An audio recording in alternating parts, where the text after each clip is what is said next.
people in the ocean of life. There's only 4 people that you meet. You meet the same 4 over and over and over. The first person you meet on the ocean is drifting. And the winds and the waves of circumstances push the drifter this way and that way, and you know you've met a drifter when they say, whatever, it's all good. The second person you meet is surfing. Now these people seem to be having a pretty good time. They're just looking for a wave to ride. They're looking for the next big thing. And so they just paddle around until a wave rises up and they see if they can get up on top of it. They don't ever really get anywhere, but they have a nice time. They ride the circumstances. The third person you meet is drowning. Now if you're normal and healthy and well-adjusted, you will only have to be rescued from drowning 2 or 3 times in your life. Financially, emotionally, relationally, maybe chemically, just there's going to be some intervention by somebody who loves you to help you out and help you get your head back together. Okay? That's normal. So that's not what we're talking about. We're talking about professional drowners. You've met these people. You meet them, and they said, it's just been the worst week of my life. I don't know what I'm going to do. So you help them.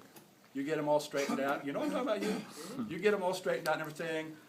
2 or 3 months goes by, and you see them and say, hey, how's things going? Oh, it's just been the worst week of my life. I don't know what I'm going to do. See? Now, those people never come around me because word has spread. I will hold your ass under till you quit thrashing. Roy is not the mercy guy. And so just people need to know that. I help you once. And if you don't have your poop in the group, I'm done. I'm sorry.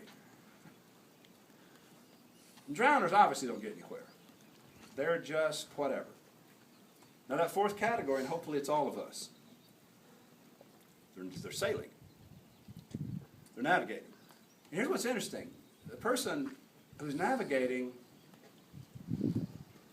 can turn the sails to compensate for changes in the wind. And they can turn the rudder to compensate for changes in the waves.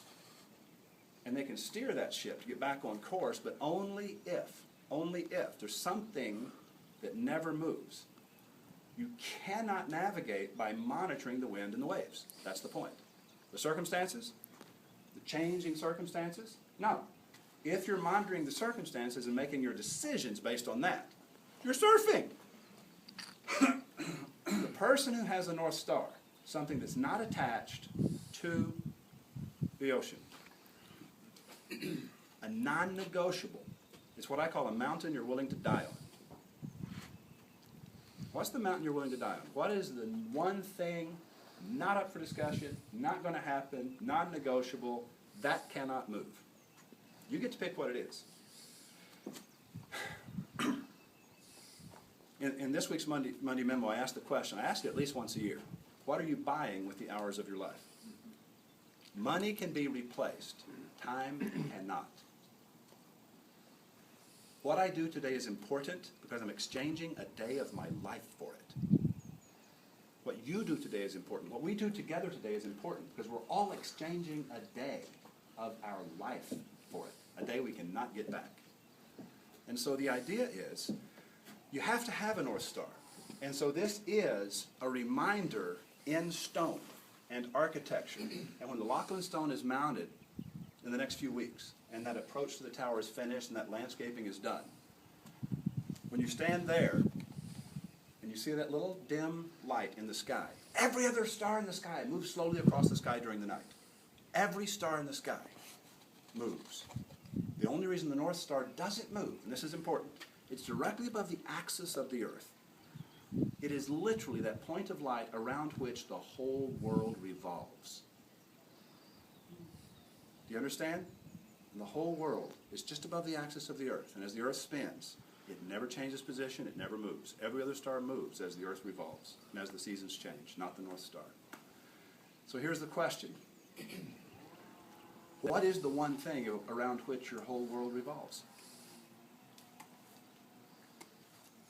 Because until a person knows that, you cannot trust your plans. You can trust your plans when you know this is the thing that's not up for negotiation. This is the thing we protect at all costs. This is it. Now, when you have more than one, it's very important that they're prioritized. Because when two things that are important to you come into conflict, like justice and mercy, which one bows the knee to which? Honesty and loyalty. Everybody gets to choose. You don't have to submit your choices to anybody else. But you need to know. And when you think about it, you go, you know what? I hope these two never come into conflict, but when they do, that's the one that wins.